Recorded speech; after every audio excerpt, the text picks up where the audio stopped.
আসসালামু আলাইকুম, welcome to my new blog.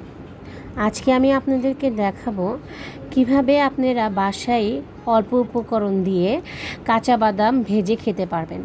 এখানে আমি বেসন আর চালের গুঁড়ো নিয়েছি এবং এটা হচ্ছে বাদাম থেকে পরিমাণে একটু কম হবে। যেমন ধরেন 100 গ্রাম যদি বাদাম হয়, এই মিশ্রণটি হবে 50 গ্রাম, এরকম হবে। তো যাই হোক, এখানে আমি বাসায় ছিল হলুদ, মরিচের গুঁড়ো, ধনিয়া গুঁড়া আর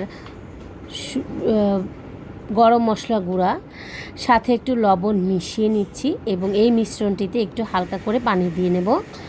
আপনারা মিশ্রণটি যখন পানি দিবেন তখন লক্ষ্য রাখবেন যে মিশ্রণটি যাতে একটু শুকনা শুকনা আর শক্ত হয়, এতে করে আপনাদের বাদামটা ভাজার সময় দেখবেন যে ক্রিস্পি হচ্ছে অনেক।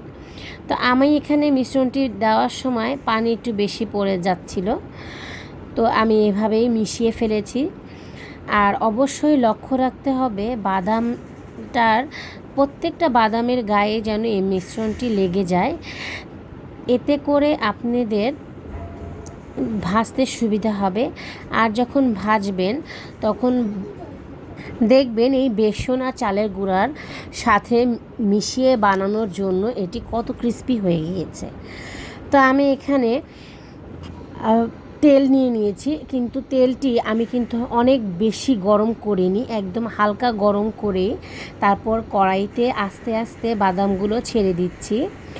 অবশ্যই আপনার লো হিটে রান্না করতে হবে, যাতে করে এই বাদামটি যেন ভেতর থেকেও ভাজা হয়ে যায়।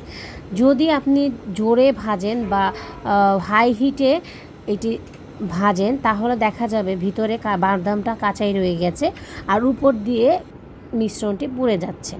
এখানে আমার বাদাম ভাজা হয়ে গিয়েছে আর দেখেন কত ক্রিস্পি হয়েছে, কত সুন্দর হয়েছে, দেখতেও যেমন সুন্দর হচ্ছে, খেতেও অনেক সুস্বাদু হয়েছে। ধন্যবাদ সবাইকে।